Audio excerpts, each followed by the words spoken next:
Bapak, Ibu, bruder, suster, dan saudara-saudari yang terkasih, selamat pagi berkah dalam. Semoga saudara-saudari semua dalam keadaan sehat dan jangan lupa bahagia. Saudara-saudari yang terkasih, hari-hari ini kita diajak untuk merenungkan bacaan dari kitab Daniel. Dan dalam kitab Daniel hari ini menceritakan mengenai penglihatan Daniel di waktu malam.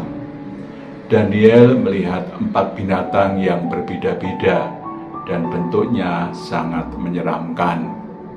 Dan yang terakhir, Daniel melihat seseorang yang serupa anak manusia datang dari langit.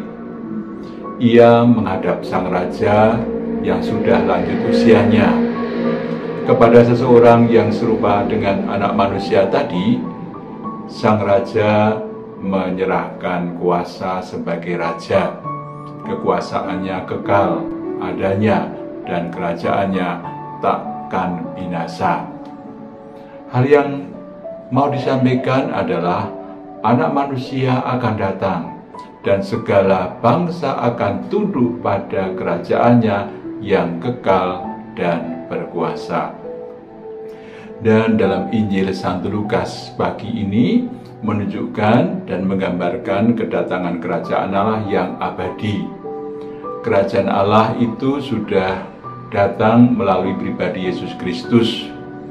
Oleh Yesus Kristus, umat manusia ditebus karena Allah setia pada janjinya, yakni ingin menyelamatkan seluruh umat manusia. Akhirnya Yesus menjadi jalan keselamatan bagi manusia untuk selama-lamanya.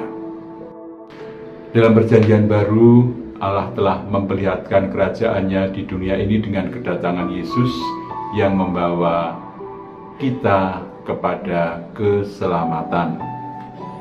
Ternyata banyak peristiwa terjadi menjelang datangnya kerajaan Allah. Dan kita semua harus pandai membaca, menafsirkan tanda-tanda yang telah ditunjukkan oleh Allah kepada kita melalui kehidupan kita secara nyata pada akhir-akhir ini. Banyak peristiwa di dunia ini, terutama pada akhir-akhir ini, baik peristiwa yang menyenangkan maupun peristiwa yang tidak menyenangkan. Peristiwa yang tidak menyenangkan diantaranya dengan adanya wabah virus corona yang melanda seluruh umat manusia seluruh dunia. Juga adanya banjir di mana-mana yang mengakibatkan korban manusia dan juga alam.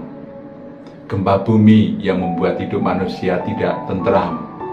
Dan juga kecelakaan ada di mana-mana dan masih banyak peristiwa hidup yang tidak kita harapkan namun akhirnya terjadi. Terhadap situasi yang kita hadapi ini, kita semua harus bijak dalam menanggapi. Dan yang paling penting adalah kita harus bisa membaca.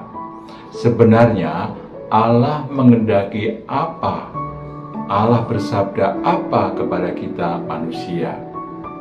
Jangan sampai hati kita buta, mata kita tertutup untuk melihat kehendak Allah melalui peristiwa yang kita alami setiap harinya.